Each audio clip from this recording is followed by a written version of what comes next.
Thank you very much. Comrades, directors of the program,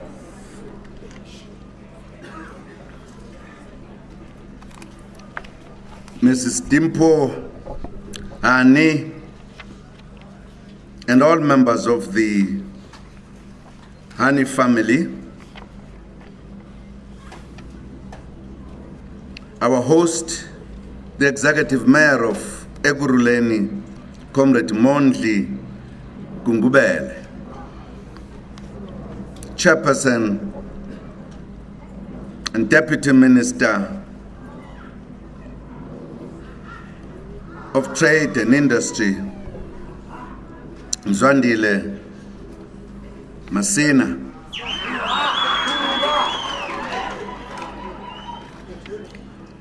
Secretary General of the ANC, Comrade Gwede Mantashe, and all ANC leadership present here. The General Secretary of the South African Communist Party, Comrade Blade Nzimande, and the leadership of the party. President of COSATU, Comrade Zuma, and the leadership of COSATU present here.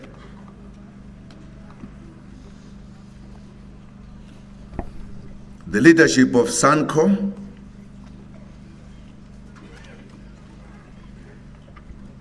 ministers, deputy ministers, MECs, traditional and religious leaders present here, comrades and friends, fellow South Africans. Each year, we come together on the 10th of April to reflect on the life and times of Comrade Thembisile Chris Hani, who served this country and its people selflessly. This celebrated leader of the ANC and the SACP and our people as a whole, and a soldier and chief of staff of Mkondo Wesizwe, dedicated his life to the struggle for freedom, equality, justice, human dignity, and a better life for all the people of South Africa. Unlike 22 years ago, on this day when Comrade Chris was brutally assassinated by those who sought to delay our advance towards a democratic order, we have converged here no longer to mourn his death, but on the contrary, to celebrate his life. We are indeed celebrating the life of a committed patriot who lived and died for the freedom of his people.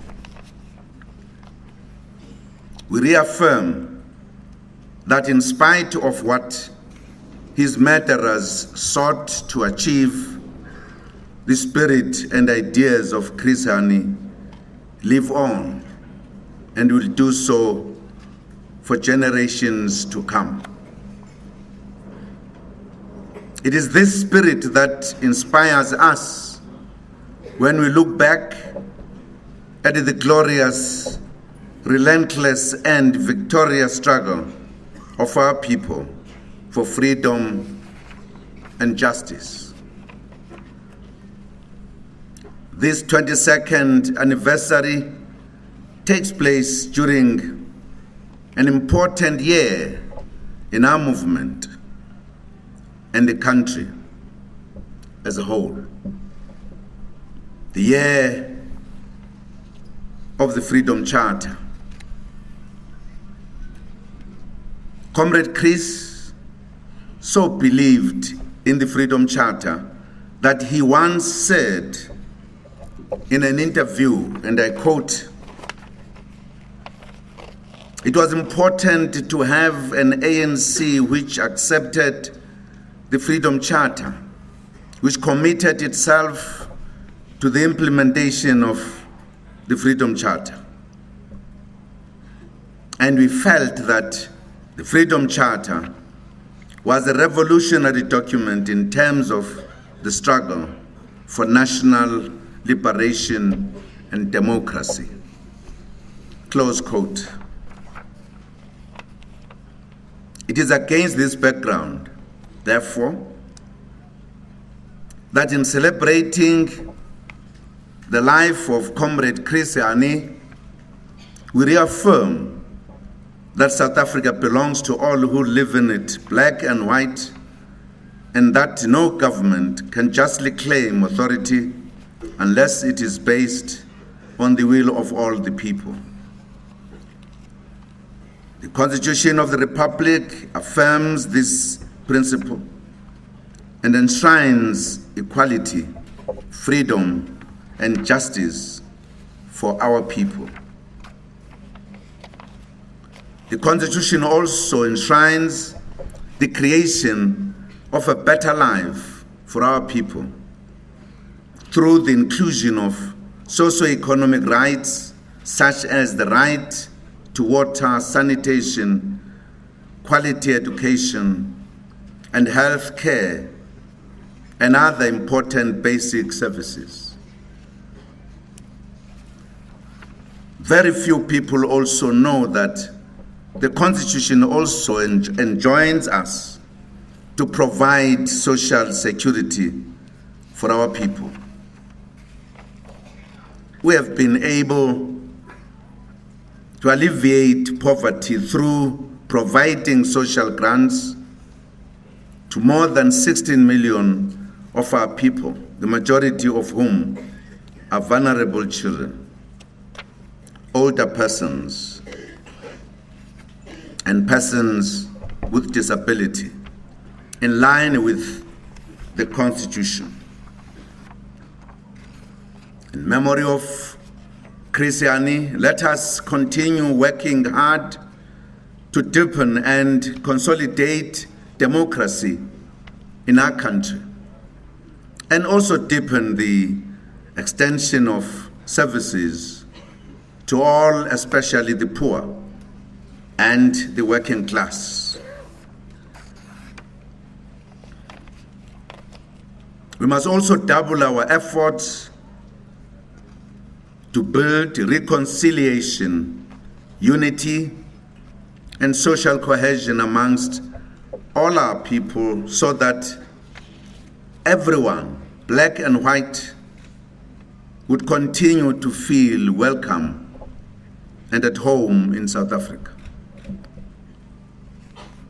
An important aspect of achieving true reconciliation includes building a new heritage landscape for our new democratic society based on our history of fighting for freedom, justice, and equality.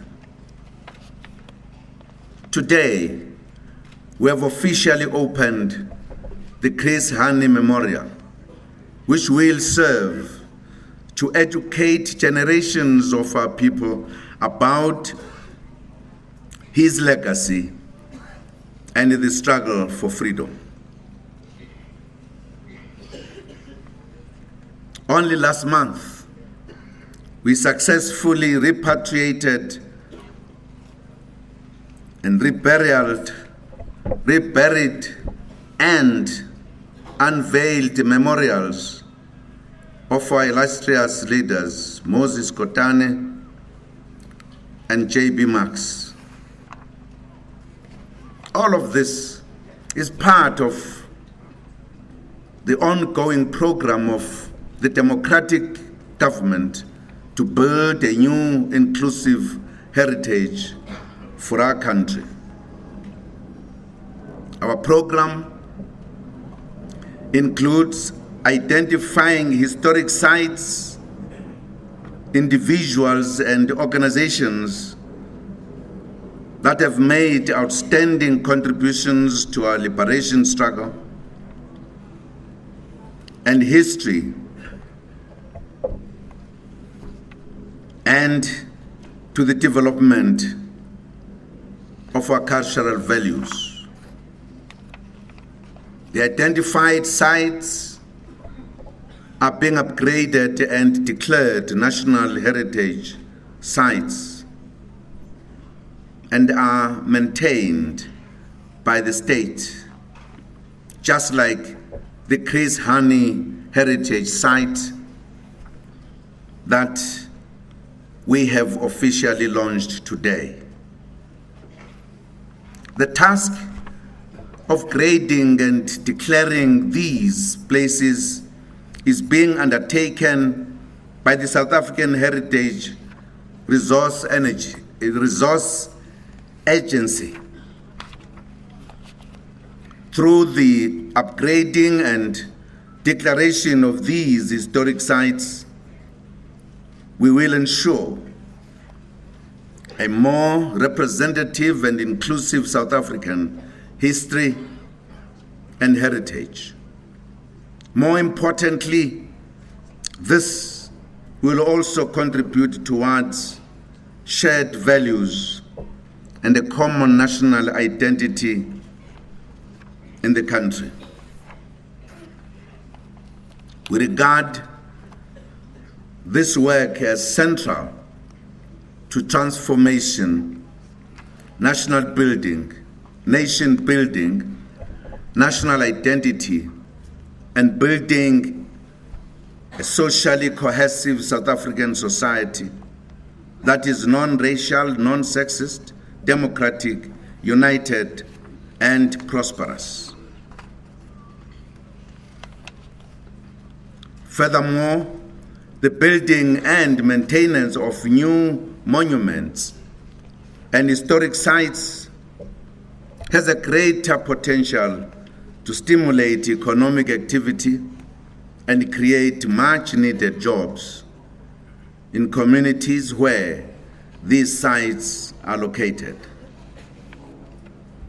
These sites will contribute towards the local tourism economy. The Chris Hani Memorial and others in Ekurhuleni will draw local and foreign tourists to come and learn more about our history and heritage. Indeed, the ANC government is doing a lot to build a new inclusive heritage. In many of our sites, street namings are being changed to acknowledge the selfless freedom fighters who sacrificed lives, comforts, so that we could be free and live in a democratic South Africa.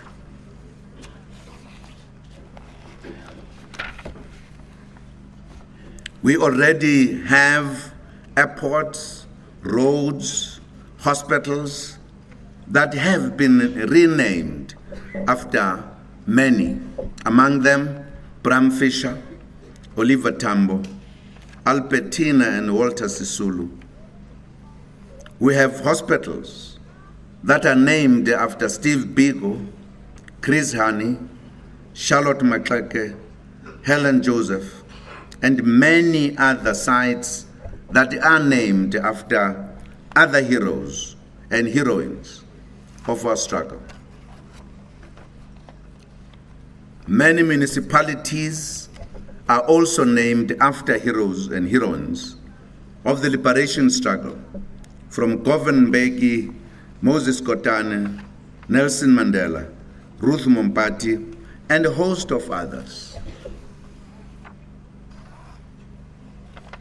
We have also created new monuments and walls of remembrance, such as the Steve Biko Heritage Center in Ginsburg, Eastern Cape, and the Ngome Museum commemorating the Battle of Blood River fought between Amazulu and the Afrikaners. Freedom Park Museum Phase 2 has also been opened in Pretoria. We are steadily introducing a new national identity and a new heritage of a newly liberated society. Our country is therefore doing well in promoting a new landscape, and we will continue to do so in consultation with our people. More work is being done in various parts of the country to build this new identity and turn houses, graves, and scenes of historic struggles into monuments or heritage sites. I will mention just a few sites that government has identified to be turned into heritage sites. The Wesleyan Church Hall in Vryhoek,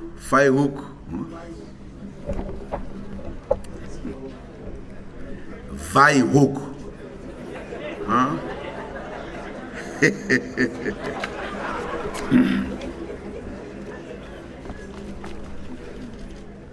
Must not be surprised that my Afrikaans is not limping, is crawling.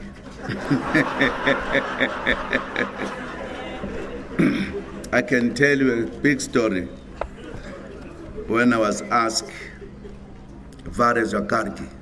and I did not know what was a karki. And I was beaten until I had to guess what is a karki. I thought I was the only one. And there was one comrade, his name was Russell. And the water came and asked, "V. Magras Hiso?" And he said, "Yes, sir, I'm Russell, sir."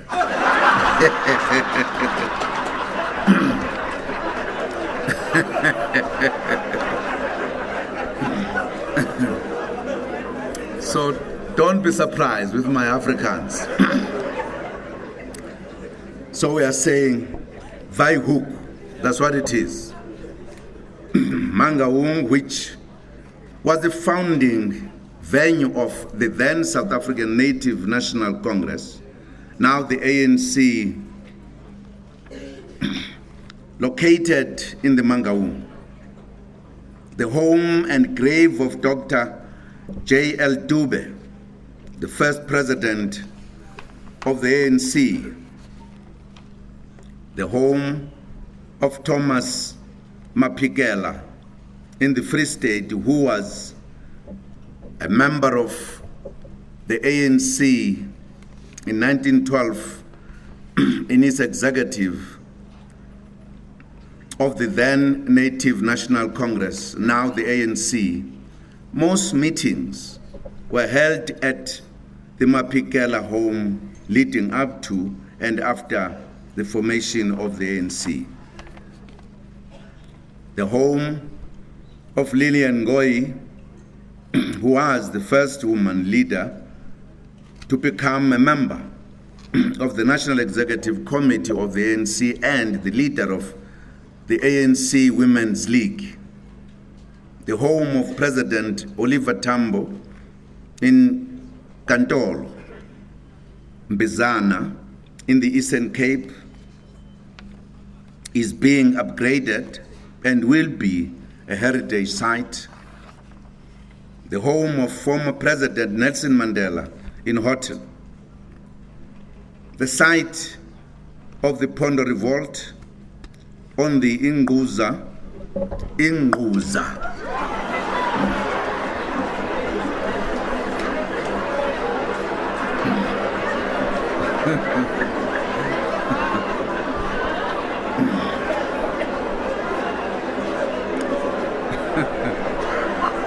Let me explain. It is a tone that counts. It is a tone that counts. This place is called Inguza. Inguza. Yeah, not up, down. Down, up.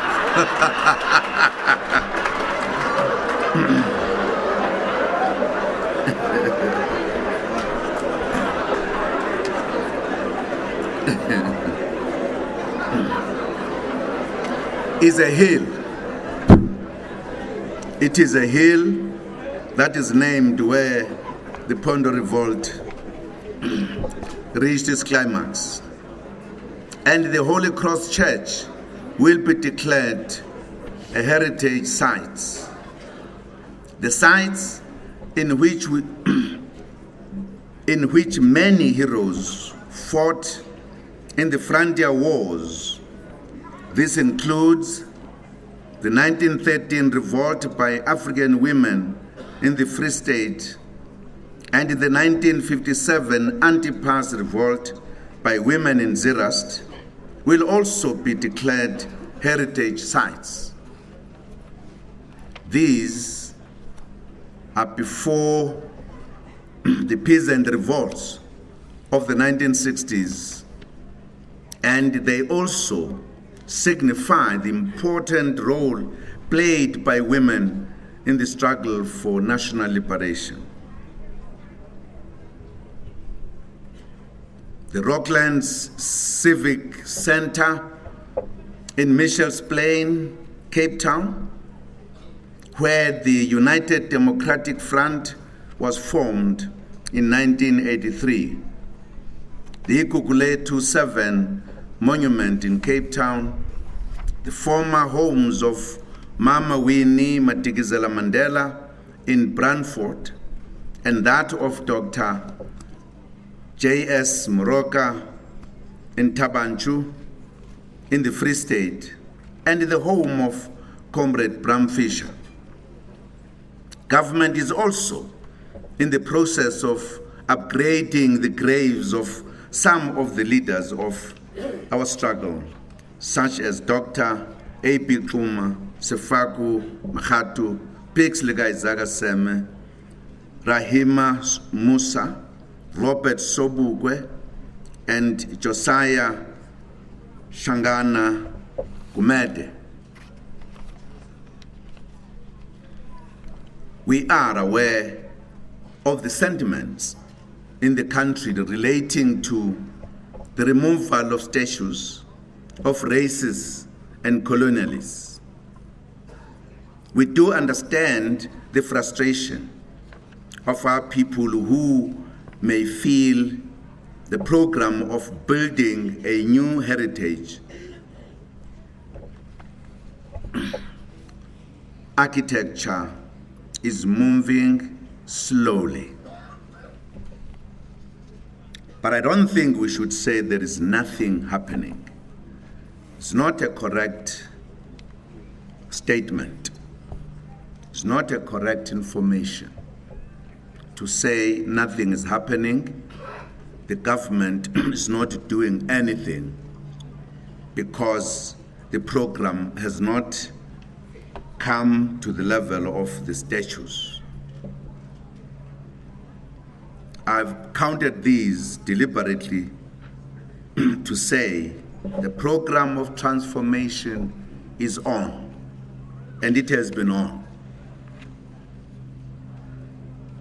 What is important is that everything must be done in an orderly fashion and according to the laws of the land.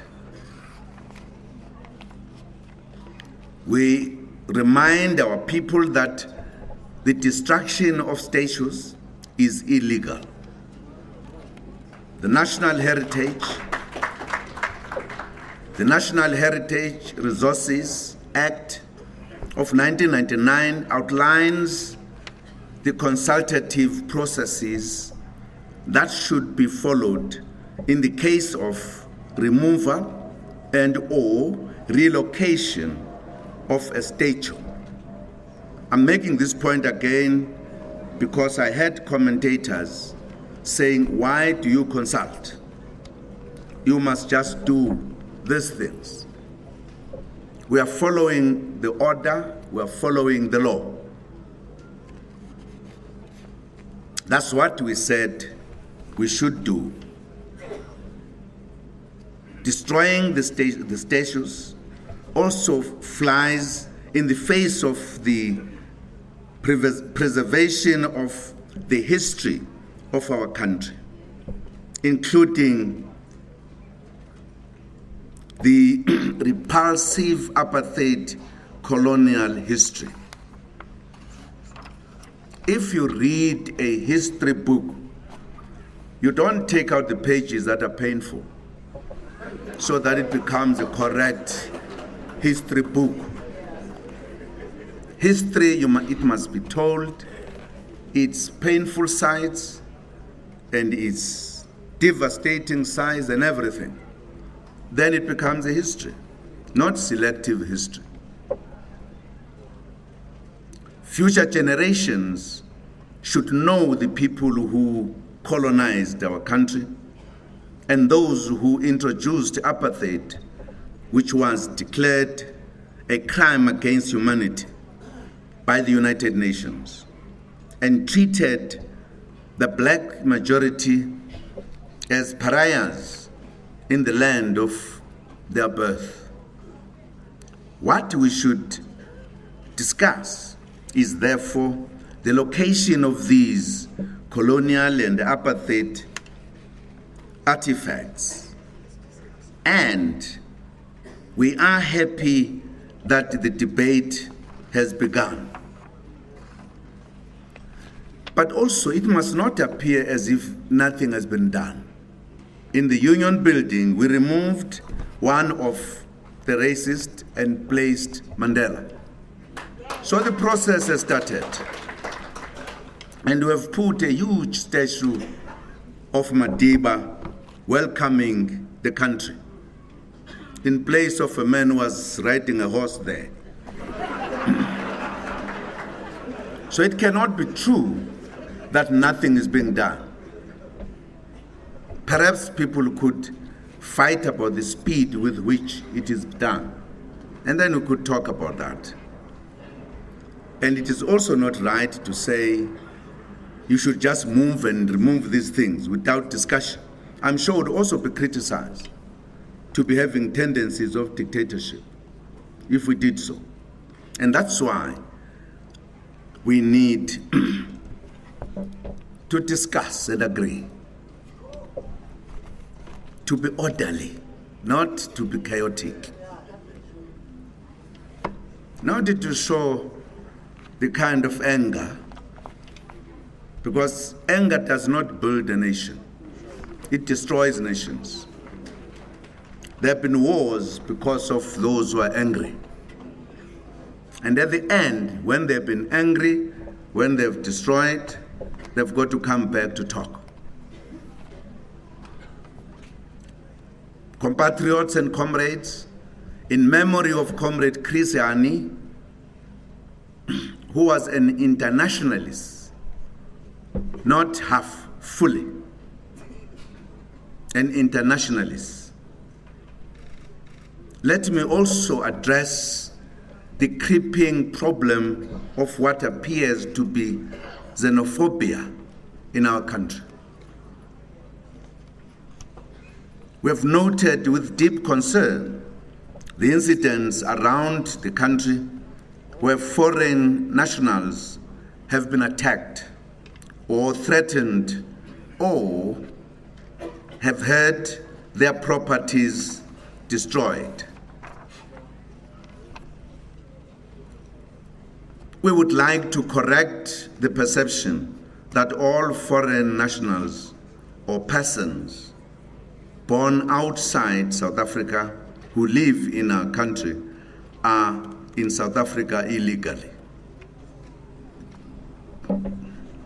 It is true that there is a high number of foreign nationals who have entered the country and are living in South Africa illegally. And government is attending to that problem and will ensure that nobody lives in our country illegally or is undocumented.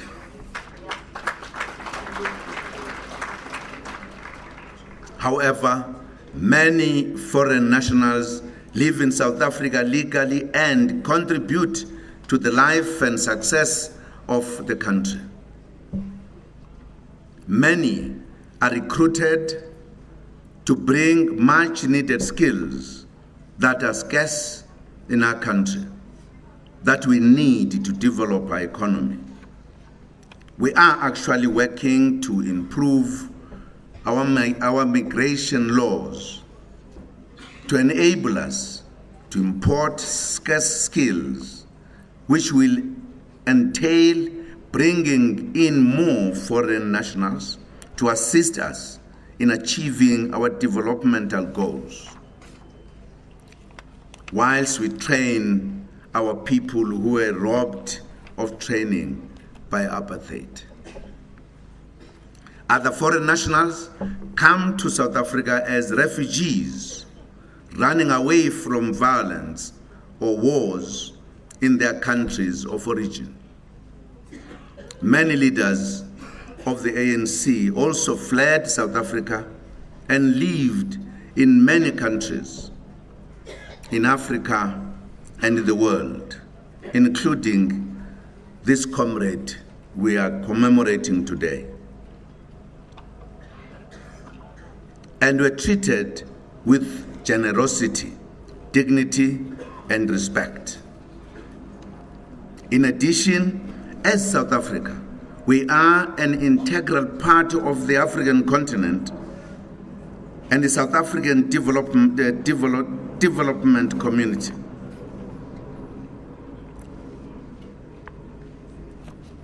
Our national interest is also defined by the development and upliftment of all African people. We understand our national interests as being intrinsically linked to the entire continent's stability, unity, and prosperity. We will continue to protect all the people in our country, including foreign nationals. It's a duty of the state. Refugees and asylum seekers will also be accorded support in line with international law and protocols. We therefore urge our people to treat those who are in the country legally with respect and ubuntu.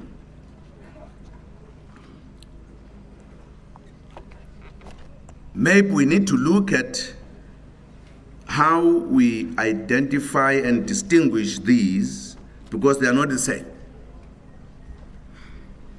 Our policy has been that we cannot isolate people.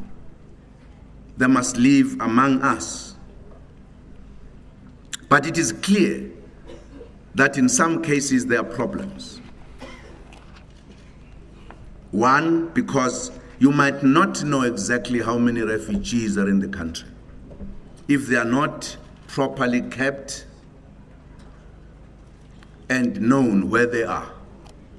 And therefore, perhaps our approach may not be accurate. We might have to look into how we do it, because in every country where there are refugees, they create refugee camps in order to be able to account for people. But it is also to account for them so that they don't use that country to attack their countries. So it may be very proper that we look into our policy again, given the fact that as these troubles emerge, it's very difficult to have a complete list of those who have run away because of political reasons and those who have come here for economic reasons. I think as a country we need to have a correct record. Maybe we need to look into that and therefore deal with the matter. Government will also take action against illegal immigrants. We are tightening security in all our ports of entry to ensure that we deal with the problem of illegal migration. This means we also have to increase our vigilance and also our Home Affairs must in fact tighten its documentation so that we don't have many foreigners with forged documents.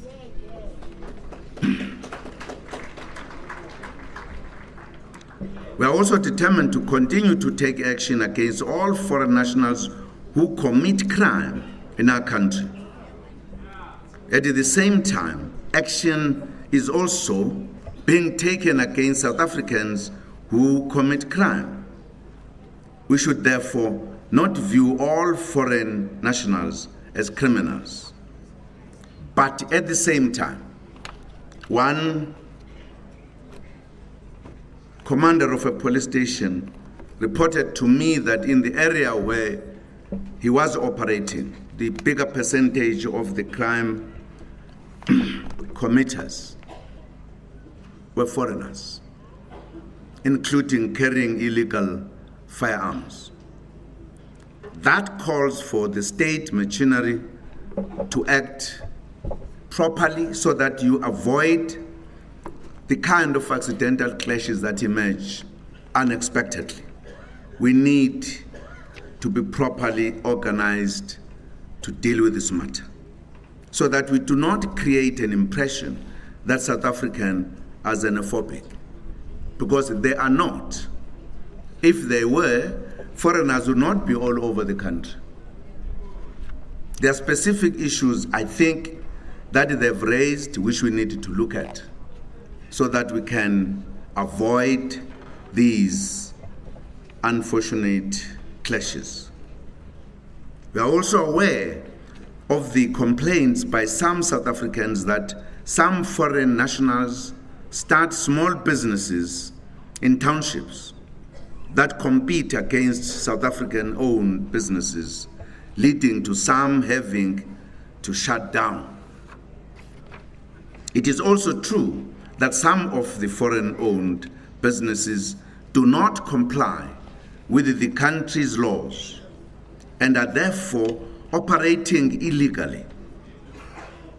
Because they are illegal, they do not pay taxes like other businesses.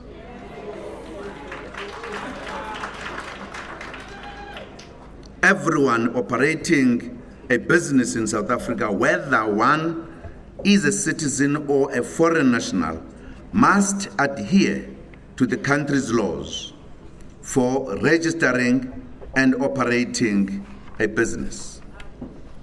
We will not tolerate illegal trade. Government will enforce laws and bylaws more strictly and stringently and ensure that nobody trades illegally and disadvantages other traders. Having said that, we also emphasize that no amount of economic hardship and discontent will ever justify attacking foreign nationals who own shops and other businesses. We condemn such attacks and will take action against perpetrators, foreign nationals who are trading illegally should be reported to the police. They should not be attacked by residents or local traders. As we prepare to celebrate Freedom Day on the 27th of April under the theme, celebrating the third decade of our freedom through accelerating radical economic transformation, we must work together to promote economic opportunities for all our people. The ANC government has established the Department of Small Business Development to provide support to traders in our townships, including those who complain about lack of support.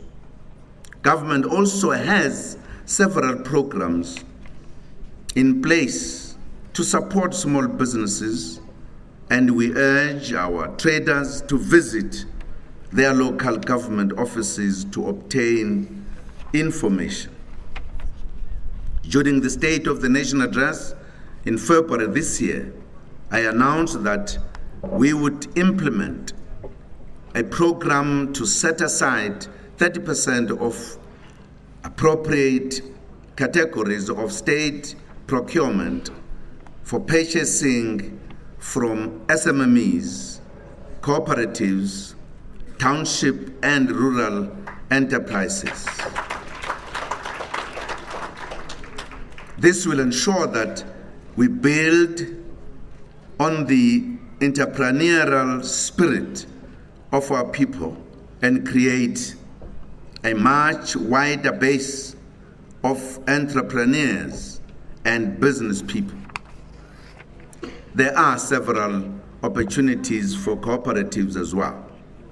Government departments are offering such opportunities have been urged to improve their communication with the public, to improve awareness of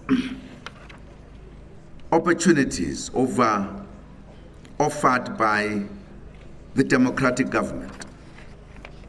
Compatriots, to achieve our development goals, we must become an activist nation that works in unison to build a united and prosperous society envisaged by the Freedom Charter, in which Chris Hani unreservedly believed in. We encourage communities to hold Freedom Charter forums and discuss the progress we have made since the attainment of freedom in 1994, as well as ponder on the daunting tasks which lie on the long road ahead. These forums must be, in practice, centers of people's education and centers that promote unity. Comrades and compatriots, therefore, as we move towards Africa Month in May, we recall President Oliver Tambo's words at the first Congress of the Angolan ruling party, the MPLA, in 1977. He stated as follows, and I quote, "We seek to live in peace with our neighbors and the peoples of the world in conditions of equality, mutual respect, and equal advantage," unquote. The Freedom Charter also makes a call that there shall be peace and friendship in our engagement with the world. As outlined in January 8th statement and the State of the Nation address in February, we should begin seriously celebrating our African heritage this year. We invite all sectors, including business, non-governmental organizations, schools, universities, colleges, churches, and every institution to organize a program to celebrate Africa Month in May and to celebrate Africa Day in particular on the 25th of May. This promotion of our African identity will assist us in building an understanding of the African continent and the importance of integration and unity. We will do this in memory of Chris Hani, Oliver Tambo, Moses Kotane, J.P. Marx, Johnny McCartney, and many other internationalists who valued our African identity and our relationship with the world. Compatriots and comrades, as we navigate the transformation of our country, we will encounter various challenges along the way. Our people will also experience frustration from time to time when they feel the pace of change and the onset of a better life for all is moving slower than anticipated. It's a natural thing to happen. But what counts is how the nation behaves and how we try to solve those problems. And however, we should never forget that one of the trademarks of South Africa's transition to democracy is tolerance and peaceful coexistence. It's very important. Have the feelings that you have, but be aware that the next person also has feelings, and therefore how to approach that issue.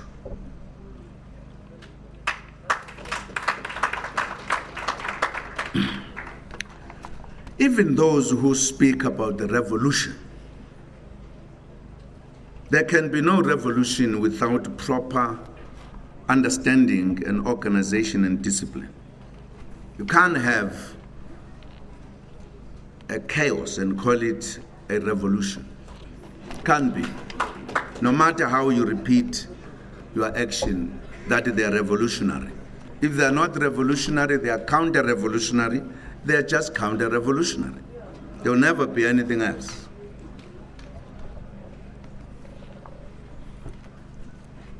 The democratic South Africa is built on the foundation of democracy, selflessness, reconciliation, service to humanity, the promotion of a better life for all, and most importantly, the values of Ubuntu and respect for one another and humility in general.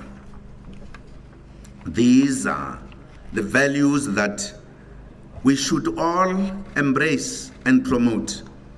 We must continuously strive to build a united, humane, and caring society that our comrade, our leader, Comrade Hani, fought for and sacrificed for. Perhaps it is important to remember that this leader we are commemorating today fought for this freedom, and he had a clear understanding that after freedom, things would not all be wonderful the following day. He understood that fighting for liberation was a phase of his soul. Having attained freedom, there was another phase that still needed the cadre of his caliber, of his type. It's important for all of us, as other speakers have indicated here, that we are still in the struggle. The struggle is not yet over.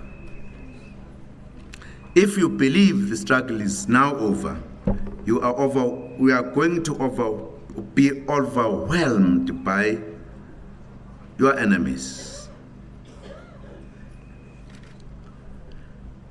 Comrade Chris was alert and clear. He was a cadre of the ANC who understood the ANC better than many, whose understanding of the ANC made him grow within its ranks to become almost everything you can think of.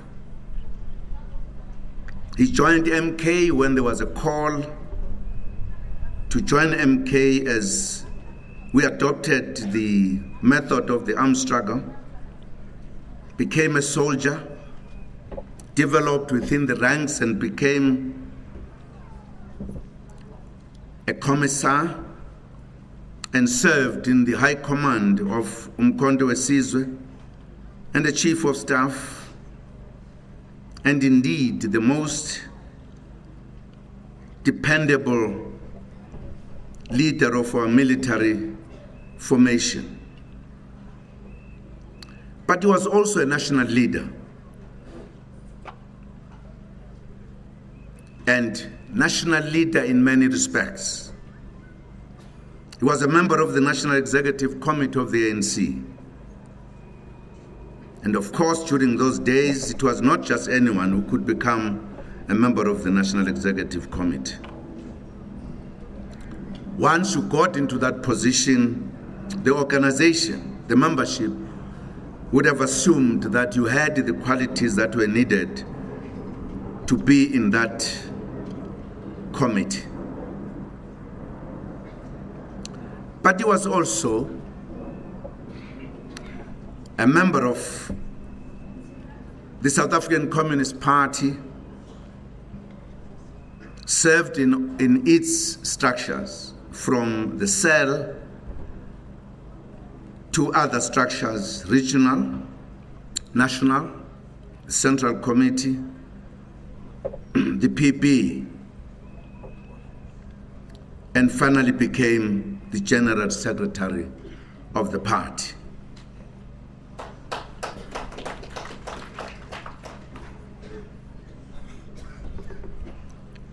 Very important to remember this as we remember Chris today, that Chris was a comrade in every respect. And I'm happy that the mayor and his collective have taken a decision to really honor Comrade Chris in the manner in which you have, including the flower that I believe has a Xhosa name. Can't grow in the Eastern Cape and only be known by English speaking what it is. We want to get the name of the flower. But indeed, this is one of the best way to honor Comrade Chris. We'd like to thank you, but also thank the municipalities here, the municipality here, which has distinguished itself by keeping the memory of our heroes. Unfortunately, many of our leading heroes came from here. We have created areas where if somebody came, by the time that somebody left, would have understood what the ANC was all about.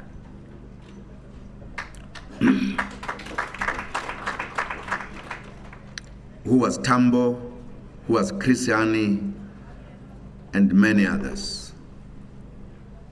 I wish and hope that other municipalities will take something out of what you do, the manner in which you do things. The proper and correct transformation, but the transformation must come because we are able to tell the story of our life, of our struggle. This is what we have done best, and we must continue to do so. And perhaps either in government or in the ruling party, we must call the attention of others to emulate what you are doing.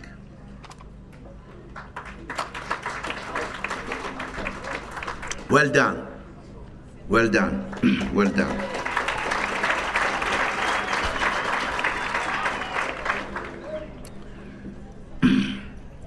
Now one realizes why you called this region Egurule, Egutule, Kasisutu Baring. See? Kohutsong. Ay, nitshela umuntu ongasazi isizulu la. Khutsong. Well done. I think we would like really to appreciate what we're doing. All the leadership here of the ANC as well as of the government, local government. Well done indeed. Kusele inye nje into kuphela ukuthi these massive votes ala avotela uKhongolose next year. Yebo.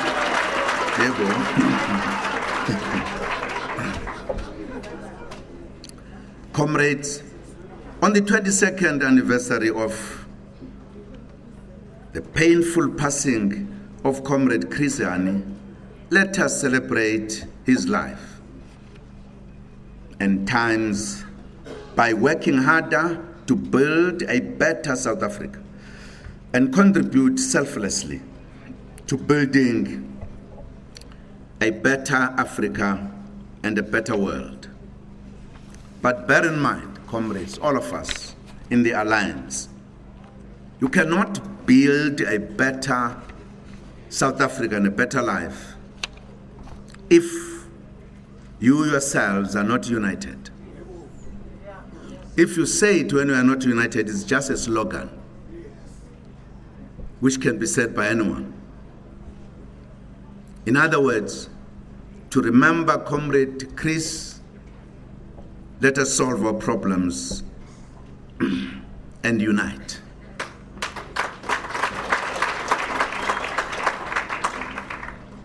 Unity is the rock upon which all of us were founded and is a key to success. It is absolutely important, and therefore let us work for peace, for stability in our own organizations so that we can do that in the country, in the continent, and contribute as well in the world. Comrade Chris was a communist. One of the strong points of the communists, they are not narrow, they are broad in their outlook. They are internationalists.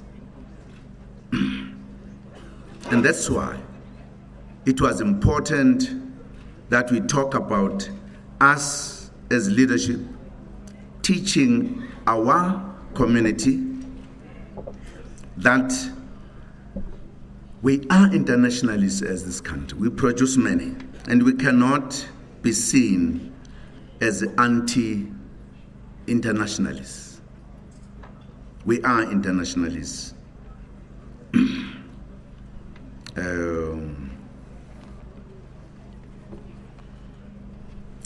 I know these days we are very careful about terms because we are in the world that is a little bit artificial. as people explain it. Because people talk about democracy. I'm not sure who has a good definition of democracy. They talk about openness, and I don't know what it means at the end. But let us leave matters. It's not the day for serious matters. But thank you very much for the job well done. This was my comrade, very close to me. At times we did not call one another comrade. Besibizana ontanga because sizalwe ngonyaka owodwa. And we served in many committees with Comrade Chris. We argued. In the majority of cases, we agreed. We tried to persuade others to agree with us. At times, he was too radical than me. Ngimncenge ngithi awudla akancane ubancenge. Bosuke bangavumi kuba uyalwa nabo bancenge kancinci. But he was a good comrade. You enjoyed his company politically, socially, and otherwise. Good leader who was very sensitive to the plight of the membership of the soldiers. And this comrade who was speaking on behalf of MKMVA was telling the truth. We organized many of his age into serious politics. Ungikhumbuze enye into mayikhuluma la. Uthi awukani basekhona bengithi abasekho. Awukani basekhona manje.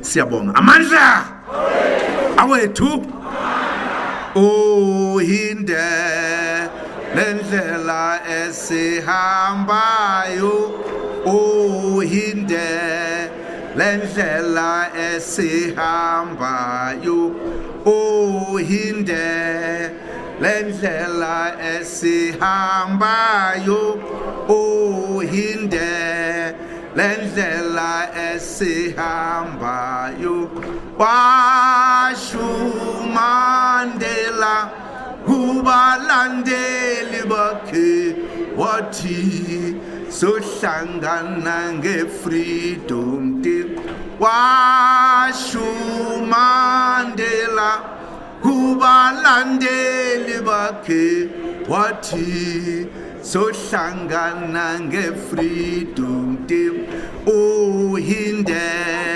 lendlela esihambayo ihinde lendlela esihambayo uhinde lendlela esihambayo uhinde lendlela esihambayo washumandela kubalandeli bakhe wathi sohlangana nge-freedom day washumandela kubalandeli bakhe. Well, that's it from us here. We know now for a fact that this is, or rather this has been declared a heritage site by the President Jacob Zuma. As you can hear him singing his trademark song, Indelendlela